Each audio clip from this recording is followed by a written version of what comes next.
చాలామంది ఆడవారు యోనిలో దురదగా ఉంటుంది మేడం అని కంప్లైంట్ చేస్తూ ఉంటారండి. ఇది ఎందుకు వస్తుంది, ఎవరిలో వస్తుంది? నమస్తే, నేను మీ డాక్టర్ పద్మలత, యారాసి మాతృత్వ ఫర్టిలిటీ సెంటర్ ప్రొద్దుటూరు. పీరియడ్స్ టైంలో ప్యాడ్స్ యూస్ చేయటం వల్ల ఆ భాగం అంతా వెట్టుగా ఉండటం వల్ల కూడా దురద వస్తుందండి. పీరియడ్స్ అయిపోయిన తర్వాత కూడా 5 రోజుల వరకు ఈ దురద ఉండొచ్చు అనమాట. దాన్ని ప్రివెంట్ చేసుకోవాలంటే ఎలా? మనము పీరియడ్ వచ్చినప్పుడు ప్యాడ్స్ యూస్ చేసేటప్పుడు ప్యాడ్ మీరు 100% వెట్ అయినంత వరకు యూస్ చేయకుండా 50 to 60% వెట్ అయిన వెంటనే మీరు ప్యాడ్ రిమూవ్ చేసేస్తే ఈ వెట్నెస్ అనేది అంత ఉండదు, ఇచ్చింగ్ కూడా రాదనమాట.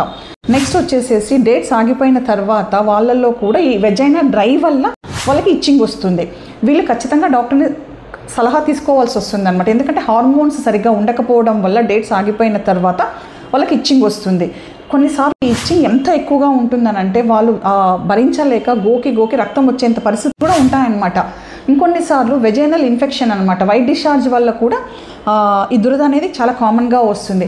ఈ అన్ని కండిషన్స్లో మీరు డాక్టర్ని చూడాల్సి వస్తుంది. అట్లా కాకుండా చాలామంది ఈ వాష్లని, డెటాలని, ప్రైవేట్ పార్ట్స్ను విపరీతంగా వాటితో క్లీన్ చేస్తూ ఉంటారనమాట. డాక్టర్ సలహా లేకుండా ఏది కూడా వాడడం మంచిది కాదండి. మీకు ఏదైనా ఇచ్చింగ్ వచ్చినప్పుడు ఖచ్చితంగా డాక్టర్ సలహాను తీసుకోవడం మంచిది. Thank you.